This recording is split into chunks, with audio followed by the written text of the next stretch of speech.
Discover original के मुअज़्ज़ज़ सामीन अस्सलामु अलैकुम। मुअज़्ज़ज़ सामीन इकराम, आप सुन रहे हैं अलाओ और मैं हूं असद। इससे कबल आप अलाओ की 53 इकसात सुन चुके हैं। आप किस्त 54 मुलाहिजा फरमाएं। लेकिन इससे कबल अगर आपने हमारे चैनल को सब्सक्राइब नहीं किया तो इसे सब्सक्राइब कर लें और बेल आइकन को क्लिक कर लें ताकि आपको तमाम तर वीडियोस मिलती रहा करें।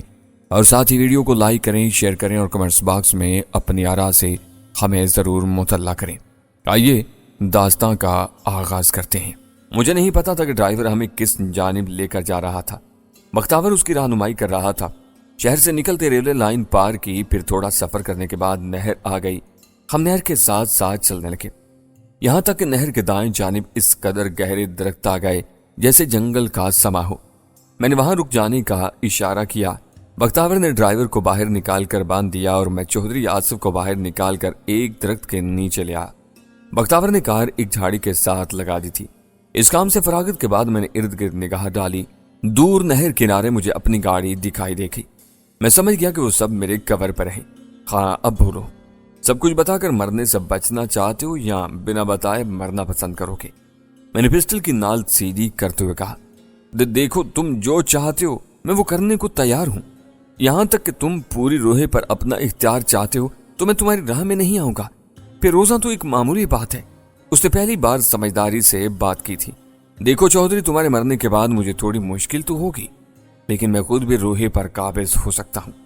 यह बात तुम भी जानते हो, लेकिन तुम जो कहो मैं कर देता हूं। उसने तेजी से कहा, यह सरदार नूर हयात को तुमने वहां भेजा है? मैंने पूछा। हाँ, मैंने ही भेजा है। उसने मरी मरी आवाज में कहा। क्या चाहते हो तुम उसे वहां भेजकर? मैंने पूछा। यही कि बस अब नहीं लड़ना, उसने कहा। लेकिन जिन दौड़ा वहीं रहे, गुंडा बनकर फिरोजा यहां शहर में छुप कर रहे, तेरा काम चलता रहे, बंदे चाहे मरते रहे। मैंने उसकी आंखों में देखते हुए कहा, मुझे तुम बता दो क्या चाहते हो, मैं वही कर लेता हूं। उसने अपनी बात दोहराई। तो चलो मिलाओ काल और फिरोजा से कहो रोहे पहुंचे। अगर वो वहां चली गई तो समझो हमारी तुम्हारी दुश्मनी खत्म। मैंने कहा, मेरे यूं कहने पर वो कभी भी रोहे नहीं जाएगी। आज ही मेरी उससे बात हुई है। मैंने उसे खुद रोका था कि तुम ना जाओ, मैं सब संभाल लूंगा। मुझे आज शाम तक का वक्त दो, मैं उसे खुद लेकर रोहे पहुंच जाऊंगा, यह मेरा वादा है। उसने मुलायमत से कहा। इससे पहले कि मैं उसे कुछ कहता मेरा सेल फोन बज उठा।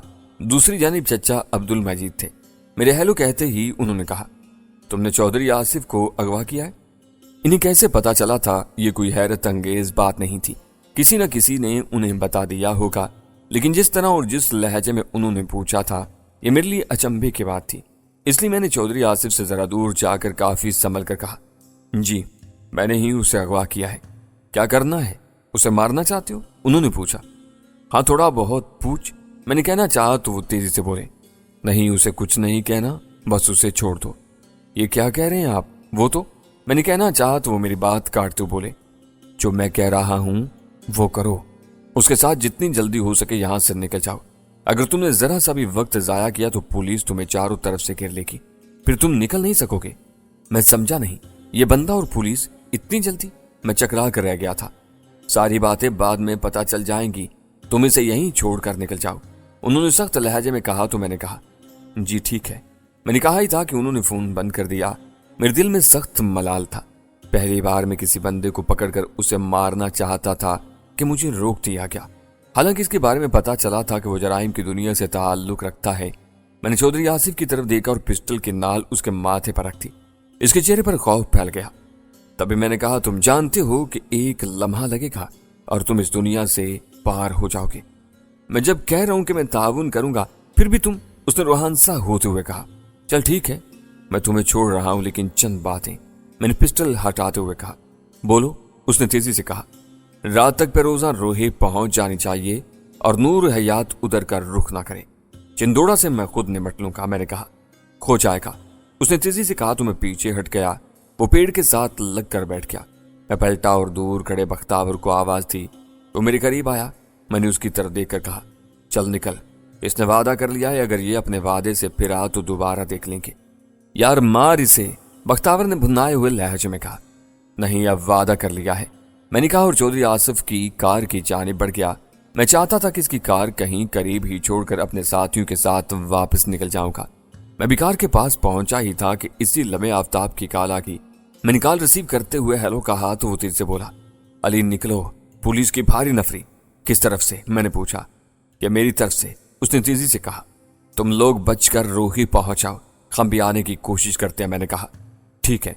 उसने कहा ही था कि मैंने फोन बंद कर दिया, बख्तावर का हाथ पकड़ा और एक तरफ जंगल में निकल गया। मैं भी थोड़ा सा आगे गया था कि अचानक फायर हुआ जिसने जंगल का सन्नाटा चीर कर रख दिया था। मैंने अपने इर्द गिर्द देखा, वहां कोई नहीं था। मैं आगे बढ़ गया। मैं अब भाग नहीं रहा था, बहुत मोहतात अंदाज में आगे बढ़ रहा था कि यकलख्त फायरिंग की आवाज से जंगल गूंज उठा। मुझे समझ नहीं आ रही थी कि पुलिस अचानक किस तरफ से आ गई थी और इतनी जोरदार फायरिंग कहां से हो रही थी। फायरिंग की सिम्मत का वाज़े अंदाजा नहीं हो पा रहा था। यूं लग रहा था जैसे चारों तरफ से गोलियां चल रही हैं।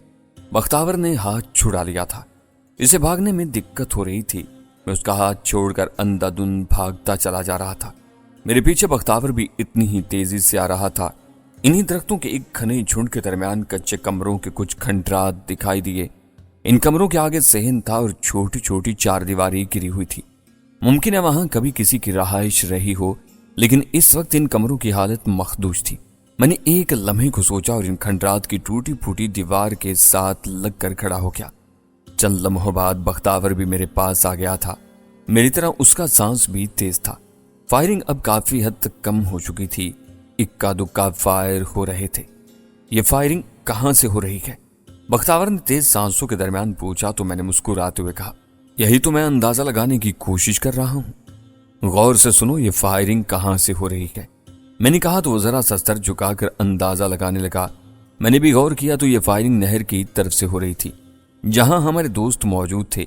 मैं एकदम से परेशान हो गया, कहीं यह फायरिंग का तबादला इनके और पुलिस के दरमियान तो नहीं हो रहा था। मैंने तेजी से सेल फोन निकालकर शोएब को फोन किया। इसने फौरन ही मेरी कॉल रिसीव कर ली तो मैंने पूछा, तुमने फायरिंग की आवाज? यह सिर्फ आवाज नहीं थी, हमारे और पुलिस के दरमियान फायरिंग हो रही थी। पहल उन्होंने की थी, उसने सर्द लहजे में कहा। उन्होंने? पर क्यों? मैंने तेजी से पूछा। वो हमें घेरना चाह रहे थे या फिर डराना चाहते थे? हमसे काफी दूर थे कि उन्होंने वहीं से फायरिंग शुरू कर दी। हमने भी रास्ता बनाने के लिए जवाबन फायर खोल दिया, उसने उसी लहजे में बताया। अब क्या हुआ? मैंने पूछना चाहा तो उसने मेरी बात काटते हुए कहा, घबराने की कोई जरूरत नहीं, हम निकल गए हैं। आफ्ताब और मुदस्सर दूसरी गाड़ी में थे, मेरा राब्ता हुआ है, वो भी निकल गए हैं। तुम बताओ कहाँ हो? मैं और बख्तावर भी एक महफूज जगह पर है, मैंने बताया। और वो जो बंदा उठाया था कहाँ है? उसने पूछा। यार वो बड़ी अजीब बात हुई है, चचा अब्दुल मजीद ने उसे छोड़ देने को कहा है तो मैंने छोड़ दिया। खैर तुम बताओ अब क्या करना है? मुझे अंदाजा नहीं कि हम कहाँ हैं, लेकिन मैंने कहना चाहा तो बख्तावर बोला, मुझे सब रास्तों का इल्म है। ओके तुम निकलो, मैं और बख्तावर आते हैं। मैंने कहा तो शुएब ने ओके कहकर फोन बंद कर दिया। मुझे तो लगता है कि तुम घबरा गए हो, बख्तावर ने मुस्कुराते हुए कहा तो मैं भी मुस्कुरा दिया। अब मैं उसे क्या बताता कि चचा अब्दुल मजीद ने मुझे रोक दिया है। मैं खुद अभी तक उलझन में था। ऐसा कभी नहीं हुआ था कि मैं किसी बंदे पर गन तान लूं और वो बच जाए। मैंने बात का रुख बदलते हुए कहा, अब निकलना किधर से है? ये जंगल ज्यादा से ज्यादा 1 किलोमीटर होगा, फिर इसके बाद सहराई इलाका शुरू हो जाएगा। तुमने गौर नहीं किया ये मसनूई जंगल है? उसने मेरी मालूमात में इजाफा करते हुए कहा। चल फिर निकल, हमें जल्द अज जल्द रूही पहुंचना है, मैंने कहा और खंडर से बाहर की जानिब चल पड़ा। तकरीबन आधे घंटे बाद हम जंगल से निकलकर सहरा में आ गए थे। यहाँ हुकूमत की तरफ से काले हिरन पालने के लिए एक बड़ा रकबा छोड़ा गया था, इसलिए करीब करीब किसी बस्ती का इम्कान नहीं था। बख्तावर ने मुझे बताया कि मशरिक की जानिब चलते रहने से छोटी सड़क मिल जाएगी, वहां से हम शाहरा तक पहुंच जाएंगे। मैं इसके साथ पैदल चल पड़ा था। मेरे सर पर खुला आसमान और सामने सहरा था। सपहर होने को थी जब हम बस्ती बहादुर खान के पास पहुंच गए थे। शाहरा से बख्तावर ने अपने किसी दोस्त को फोन किया था, वो उसे बाइक दे गया था, उसी पर हम रूहे आ गए थे। बस्ती से कुछ दूर हम खजूर के दरख्तों के नीचे रुक गए। वहीं एक आदमी खजूरों की रखवाली के लिए बैठा हुआ था। वहां हमने पानी पिया, थोड़ी सी खजूरें खाई और उसी की चारपाई पर बैठ गए। बख्तावर अपनी बस्ती में राब्ता करने लगा और मैंने शोएब को कॉल मिला दी। बस्ती में किसी भी किस्म की कोई हलचल नहीं थी, अभी तक सन्नाटा था। सरदार नूर हयात की तरफ से अभी तक कोई पैगाम नहीं आया था और न ही वो खुद आया था। दिन ढलकर रात में बदल चुका था। बस्ती बहादुर खान कोई भी नहीं आया था। اس کا مطلب تھا کہ چودھری آصف نے اپنا ایک وعدہ تو پورا کر دیا تھا، اب وہ پیروزوں کو کب اور کیسے یہاں لاتا ہے یہی دیکھنا تھا۔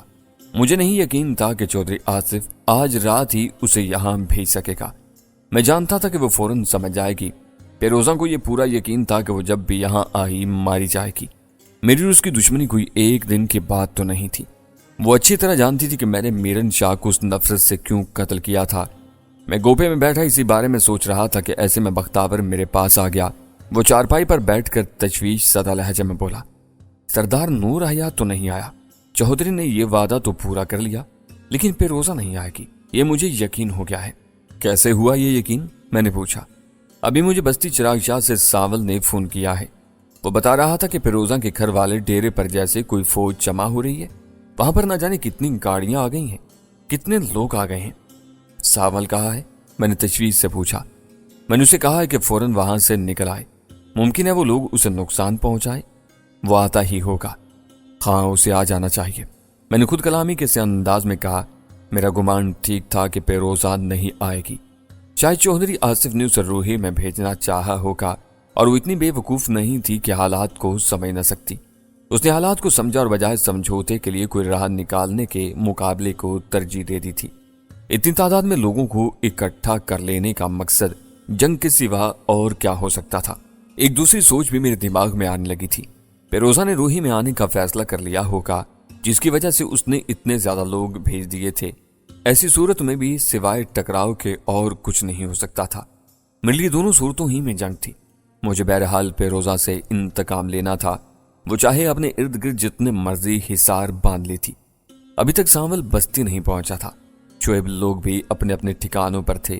میرے دماغ میں کوئی ایسی ترکیب نہیں آ رہی تھی کہ پیروزہ کے بارے میں معلومات حاصل کر سکوں کہ وہ کرنا کیا چاہتی ہے۔ میں یہ بھی یقین سے نہیں کہہ سکتا تھا کہ وہ روہی میں ہے یا نہیں۔ میری پریشانی اپنے بارے میں بالکل نہیں تھی۔ مجھے ڈر تھا کہ پیروزہ اپنی طاقت کا استعمال اس بستی پر نہ کر دے، جیسا کہ اس نے جندوڑا کی صورت میں کر دیا تھا۔ اگر میری وجہ سے یہاں کسی ایک بندے کا بھی نقصان ہو جاتا تو مجھے اس کا ذمہ دار خود کو سمجھنا پڑتا۔ حالانکہ ان کی اپنی دشمنی چل رہی تھی۔ بختاور نے شعیب لوگوں کو بھی بتا دیا تھا کہ پیروزہ کے ڈیرے پر کیا چل رہا ہے۔ اس وجہ سے وہ چاروں میرے پاس آ گئے۔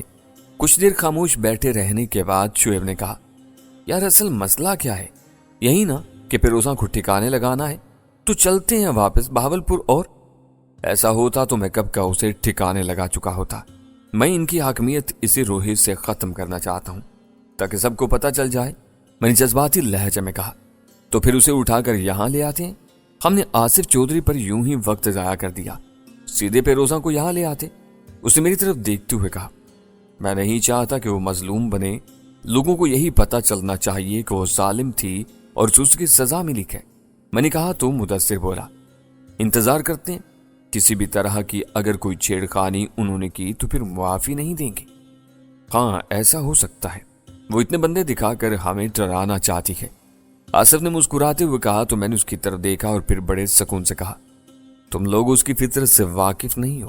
میں جانتا ہوں وہ بنیادی طور پر سازشی ذہن کی عورت ہے، وہ کوئی نہ کوئی جال بننے کے چکر میں ہوگی۔ اتنے بندے لانے کا مقصد یقیناً جنگ ہی ہے۔ اگر اس کے علاوہ کچھ اور ہے تو پھر اس کے پیچھے کیا ہو سکتا ہے وہ سوچو۔ یار علی، تم کن چکروں میں پڑے ہوئے ہو؟ اگر نفسیاتی کی بات ہے نا تو اتنے لوگوں کا ہجوم ان کا خوف ظاہر کر رہا ہے۔ جہانگیر نے تنزیہ انداز میں کہا۔ لمحہ بھر رکنے کے بعد پھر بولا، کتنے لوگ ہوں گے ان میں لڑنے والے؟ کیا تم نہیں جانتے ہو ہجوم نہیں لڑا کرتے؟ جہانگیر نے بڑے پتے کی بات کی تھی۔ میں اس کی طرف دیکھتا رہ گیا۔ جو کچھ میں سوچ رہا تھا وہ ایک دم سے میرے دماغ سے معدوم ہو گیا۔ وہ غبار جو ذہن پر چھا گیا تھا ایک دم سے صاف ہو گیا تھا۔ بس تو پھر انتظار کرو، جیسے ہی وہ کوئی پیش قدمی کریں، کسی قسم کی بھی کوئی چھیڑخانی کریں، انہیں معاف نہ کیا جائے۔ شعیب نے حتمی لہجے میں کہا ہی تھا کہ بختاور کا سیل فون بج اٹھا۔ اس نے اسکرین پر دیکھتے ہوئے کہا، کوئی نیا نمبر ہے، رب خیر کرے۔ اس نے یہ کہتے ہوئے کال ریسیو کر لی، پھر دوسری جانب سے وہ سنتا چلا گیا۔ اس کے ساتھ ہی لمحہ بلمحہ اس کا چہرہ غصے میں بگڑتا چلا جا رہا تھا۔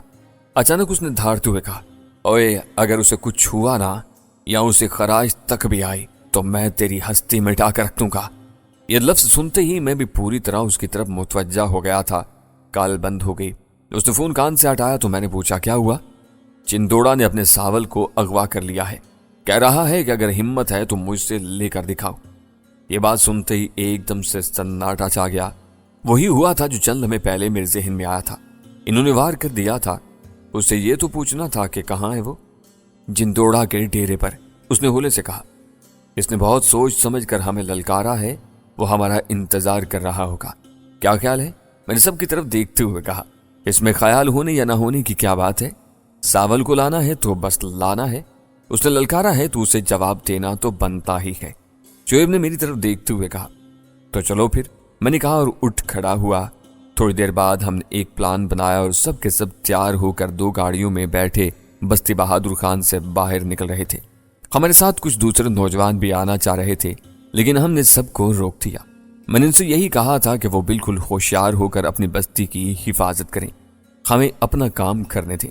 بختاور نے چچا سائیں کو ساری بات بتا دی تھی اور وہ انہیں سمجھا بھی رہا تھا کہ ان کو کیا کرنا ہے۔ میں، آفتاب اور مدثر ایک گاڑی میں تھے، بختاور، جہانگیر اور شعیب دوسری گاڑی میں تھے۔ ہم نے بڑی تیزی سے گاڑیاں نکالی تھیں۔ ہمارا انداز یوں تھا کہ جیسے ہم بستی بہادر خان سے فرار ہو رہے ہیں۔ ہمارا رخ بھی شہر جانے والے راستے کی طرف تھا، جو بلا شبہ جندوڑا کے مخالف سمت میں تھا۔ ایسا ہم نے جان بوجھ کر کیا تھا۔ تاثر یہی دینا چاہتے تھے کہ جیسے ہم فرار ہو رہے ہوں۔ میں جانتا تھا کہ دشمن کے بارے میں خبر اور معلومات رکھنے کا مطلب آپ آدھی سے زیادہ جنگ جیت جاتے ہیں، اور جو لوگ سانبھل کے بارے میں یہ جانتے ہیں کہ وہ بستی چراغ شاہ سے بستی بہادر خان آ رہا ہے، تو کیا وہ ہماری ٹو میں نہیں ہوں گے؟ کوئی 5-7 کلومیٹر تک جا کر ہم نے گاڑیاں روک دیں۔ کچھ ہی فاصلے پر چند گھر تھے، وہ بختاور کے رشتہ داروں کے گھر تھے۔ بختاور اترا اور ان گھروں کی سمت چل پڑا۔ اس کے ساتھ جہانگیر چلا گیا تھا۔ کچھ دیر بعد جب وہ واپس آیا تو اس کے پیچھے 5 اونٹ تھے۔ ہم نے گاڑیوں ہی میں جیکٹ پہنی اور اپنی اپنی پسند کا اسلحہ لیا اور اونٹوں پر سوار ہو گئے۔ ایک گاڑی وہیں کھڑی رکھنا تھی اور دوسری مدثر نے ہم سے کچھ فاصلے پر رکھ کر روکنا تھی۔ ہمیں کوئی جلدی نہیں تھی، ہم کافی وقت گزار لینا چاہتے تھے، اس لیے ایک لمبا چکر کاٹ کر چلتے چلے گئے۔